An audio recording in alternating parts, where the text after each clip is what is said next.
Ang pinaka-top seller namin noong October, kumita ng 700,000 sa loob ng isang buwan. Tapos, picturean mo lahat ng produkto namin. Kunin mo yung mga sample, ibibigay ko sa'yo, wala kang babayaran. I-display mo sa lugar mo. Marami akong matulungan ng mga reseller. Kasi meron ako dito kasosyo kung maano mo. May isa akong beginner, 8,000, tambay lang siya. Ang pinaka-top seller namin noong October, kumita ng 700,000 sa loob ng isang buwan. Isang buwan. Reseller yon. Sabi ko, nung na-realize ko yon, sabi ko, ito na siguro yung destiny ko, na mission ko na makatulong, makaserve sa mga kababayan natin. Kasi kita mo, reseller lang.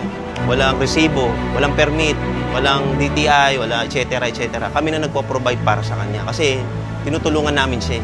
Basta ikaw, kuha ka ng kliyente mo, ipakilala mo dito, kami nang bahala sa mga paperworks. Resibo kami na magpo-provide niya. Wala ka na alalahanin na resibo. Or online ka lang. Oh, sa bahay lang, mag-alok online. Napakalaki ng 700,000. Totoo kasi doon lang siya nag-aalok, Facebook Marketplace, TikTok, YouTube, upload lang siya. Then tinuturuan lang namin siya, mag-come up siya ng Facebook page. Ito kasi ang pinaka-umpisa, mag-create ka ng Facebook page. Tapos, picturean mo lahat ng produkto namin. Kunin mo yung mga sample, ibibigay ko sa'yo, wala kang babayaran. I-display mo sa lugar mo.